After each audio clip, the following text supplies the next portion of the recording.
Bukan, karena yang dipersoalkan ada tokoh politik namanya Joko Widodo yang adalah presiden.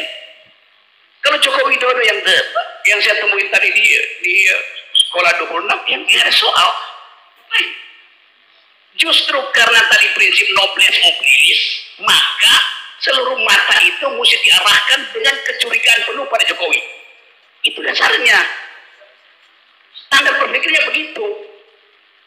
Anda tidak hadapi seorang warga negara terhadap warga negara yang lain, enggak, terhadap kedudukan noblesse oblige dari presiden. Artinya kita ingin presiden itu can do no wrong. Gak boleh salah presiden itu. Gak boleh ada cacat-cacat. Karena itu kita bersihkan. Termasuk kecurigaan. Kenapa? Saya juga mencurigai. Kenapa seseorang yang lulus dari universitas tidak bisa berpikir abstrak? Coba. Dia bisa berpikir konseptual. Kenapa saya curigai? Jawab pertanyaan tadi. Ketika saya menjelaskan tadi kasus itu tadi, jawaban saudara gimana? Ya. Karena memang memang kalau filsafat begini memang. Jadi karena ini ahli filsafat, jawabannya ya filsafat. Ya, silakan. Kalau ya tertib ya, penonton tertib ya. Saya ingatkan penonton tertib ya. Ini sidang, tolong ya. Silakan dilanjutkan Pak Caksa, silakan. Oke. Video ini saya tujukan kepada filsuf gagal Rocky Gerung. Halo Pak Rocky Gerung, apa kabar?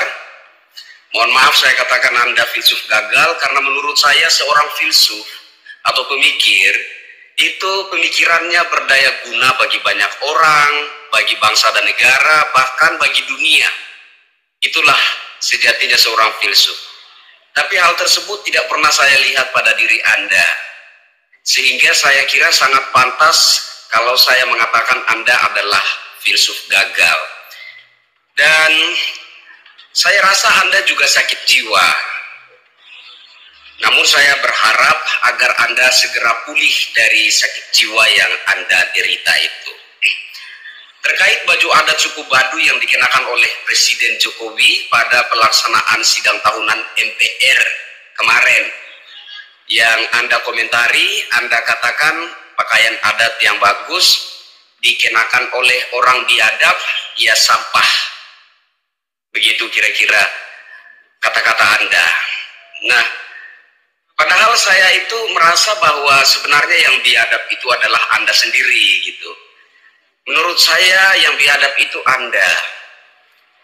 Dan ada sebuah jargon yang selama ini dibingungkan oleh orang-orang yang berseberangan pandangan politik dengan pemerintah, mungkin termasuk Anda juga salah satunya, yaitu cebong atau kodok.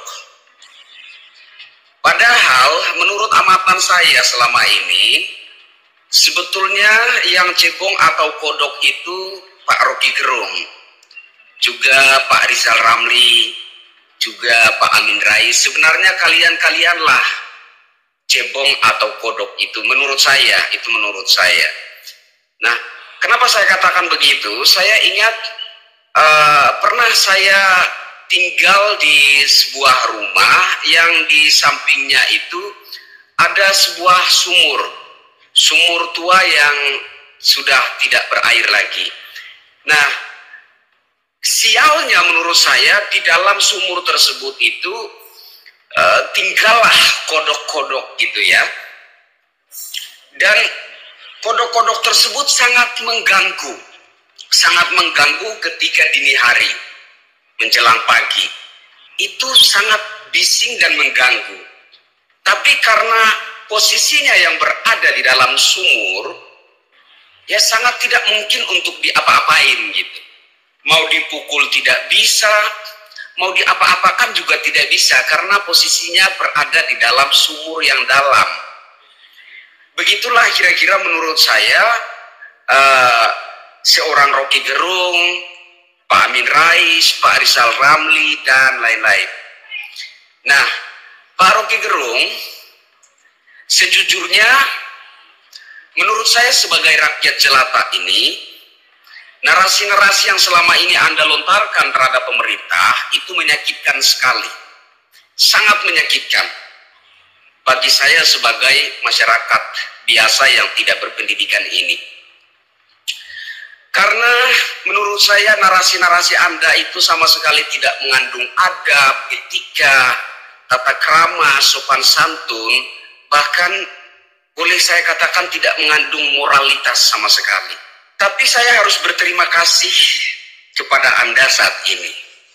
Kenapa saya berterima kasih kepada Anda? Karena menurut saya bagaimanapun juga narasi Anda itu sanggup membangkitkan kembali cinta rakyat yang begitu menggebu-gebu terhadap Presiden Jokowi yang kemarin sempat meredup oleh karena kesulitan yang dialami oleh rakyat di masa PPKM. Narasi Anda itu begitu dahsyat sehingga membangkitkan kembali, menghidupkan kembali cinta rakyat yang luar biasa terhadap Presiden Jokowi. Oleh sebab itu saya sangat berterima kasih kepada Anda karena narasi Anda tersebut telah membangkitkan kembali cinta rakyat terhadap Presiden Jokowi. Nah, ada dua hal yang menurut saya sangat menarik, Pak Rocky Gerung.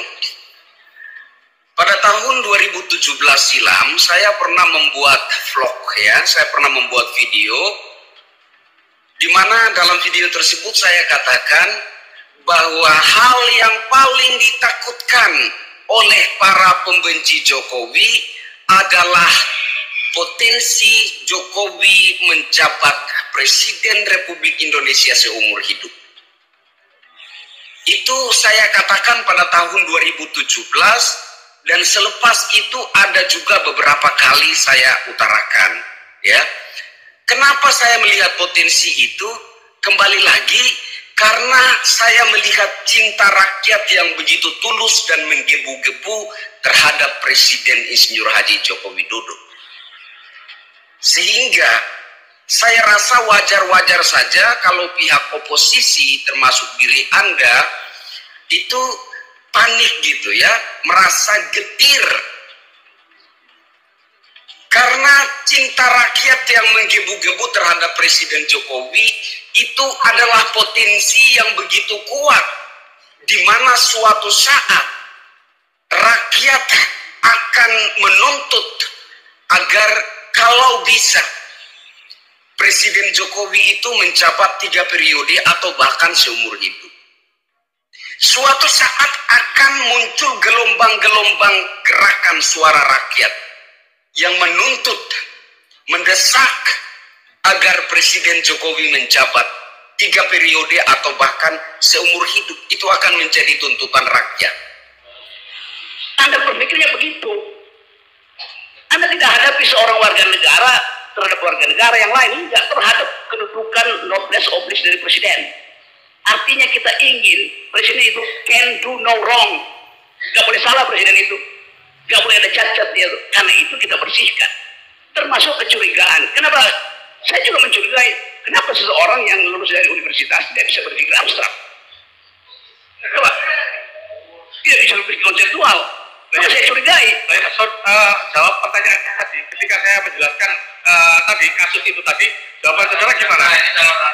Ya. Karena memang memang kalau filsafat begini memang. Jadi karena ini ahli filsafat, jawabannya ya filsafat ya. Ya, silakan. Tolong ya tertib ya, penonton tertib ya. Saya ingatkan penonton tertib ya. Ini sidang, tolong ya. Silakan dilanjutkan Pak Cakra, silakan. Ya, oke.